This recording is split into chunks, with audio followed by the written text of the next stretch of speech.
What is going on, guys? So today I'm going to show you how to summon your friend in Dark Souls Remastered.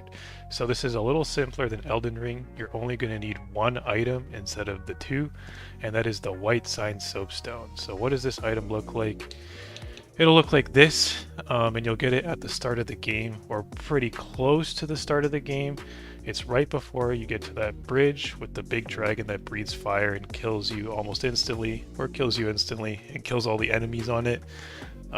You talk to Solaire right before you go onto that bridge, and this is in the Undead Burg right after you fight the Taurus demon. So that's how you get this item fairly early. And then once you have it, you can then go into your network settings here,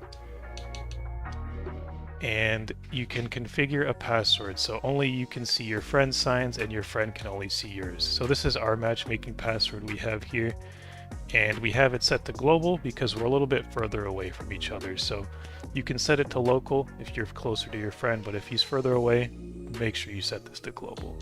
And then this launch setting, start online. So this is like when you launch the game, automatically you're going to be online and you can see your friend. You won't have to get into settings and turn this on manually. And then there's also here, we have summon sign visibility. So unrestricted means that if someone's invaded you before, you can still like see their summon signs and they can see yours, but if you turn on restricted, if they've invaded you, you can't have them summoned anymore. So that's pretty much it. There's ranks as well. I'm not going to go too much into this. Maybe this will be a separate video, but you can get ranked in this game. I believe it's kind of tied to covenants, but I don't know too much about it, so I'm not going to go too much into it. Anyways, I have my matchmaking password here. My buddy also has his password. So what I'm going to do is summon him into my world. So what you need is an area where you haven't killed the boss yet. So all I have left, I've pretty much beat this game, except for the final boss, because this game forces you to go into New Game Plus once you kill the final boss. So obviously I haven't killed the boss in this area yet. So I'm going to walk into the area now, and you'll see actually the summon sign, or the white sign soapstone, is gray here. That means I can't place it or be summoned from here or summon my friend, because this is not like a new area. There's no boss here. This is part of Firelink Shrine. But now we are in the boss area. So I'll just wait for my buddy's sign to show up. I see he put it down. And a tip for getting it to show up is you just roll around in the area like this too. See? So got it to show up. Touch summon sign, summon this phantom, and that's pretty much it. So he has the same, again, same password as me here. Pretty much the same settings. If you want it to work like flawlessly, just make sure you guys have the same settings pretty much. So yeah, he's coming into my world now, and as soon as me and him kill the final boss, or the final boss dies, or I die, or he dies, but I guess if I die, for sure he goes back into his world.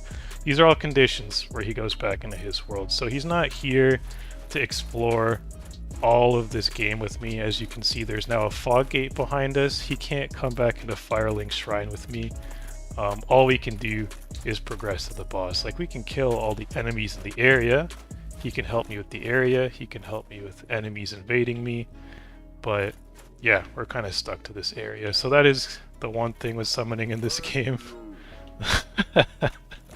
That is the thing with summoning in this game. Kind of like Dark Souls 3 and Elden Ring. It's all limited to the bosses. So let me show you guys getting rid of him in your world. If you can do that. Yeah. So to banish him, you can just send him home like that. If you summon someone by accident and you follow this wrong, you can just send him home like that. And now I'm going to place my sign and have him summon me. So we have the same password, right? So I don't have to do anything. And I have this equipped in my equipment bar. So like, just change equipment and then just put it in like that. Pretty simple. I don't want to use the homeward bone. I want to put my white summon sign down.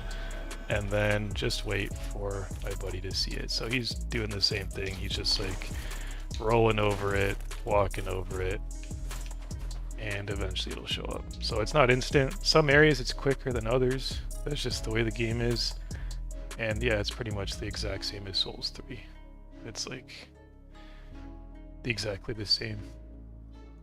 And this is Dark Souls Remastered, by the way. This is not the original Dark Souls, even though it's the same thing.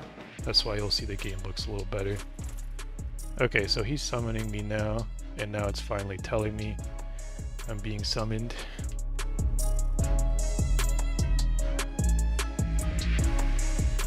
And now I'm kind of like one of those phantoms that you summon that are NPCs, but I can just help him out, just like he was in my world. Hello! Yeah, and we can just go fight enemies, explore the area. And yeah, if I die, I get sent back to my world and he gets to continue on. But if he dies, we both obviously start from scratch. He goes back to his bonfire and I get sent back to my world.